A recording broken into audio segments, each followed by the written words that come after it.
Specialistët e seksionit të trafikut urban dhe interurban në Drejtorinë Vendore të Policisë së Vlorës arrestuan në flagrancë shtetasen IP 26 vjeçe banuese në Vlorë. Pasi në rrugën Gjergj Kastrioti, duke drejtuar automjetin, ka përplasur shtetasin AH 69 vjeç, i cili lëvizte me biçikletë. I dëmtuari ndodhet i shtruar në Spitalin Rajonal të Vlorës në gjendje të rëndë për jetën. Specialistët e seksionit për hetimin e krimeve në Komisariatin e Policisë Sarandë kapën shtetasin në kërkim VR 50 vjeç banues të Sarandë, i dënuar me 8 muaj burgim sipas vendimit të gjykatës së shkallës së parë Sarandë për veprën penale mos kallëzim krimi. Specialistët e stacionit të policisë Elenisë referuan materiale në prokurori pasi në datën 19/2/2026, në fshatin Picar Arme në banesën e shtetasit AM 62 vjeç, ka rënë zjarr duke shkaktuar dëme të pjesshme.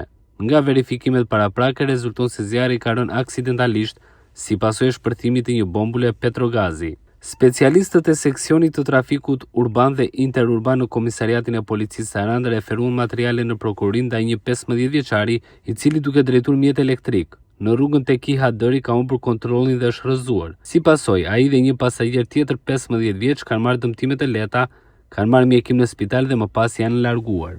Specialistët e seksionit për hetimin e krimeve në Komisariatin e Policisë së Vlorës referuan materiale në prokurorin ndaj shtetasve.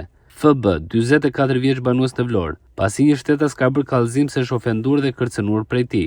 PH, 30 vjeçe dhe FL, 37 vjeçe, banuese në Vlorë, të cilat në afërsi të stadiumit flamurtar janë konfliktuar fizikisht me njëra tjetrën.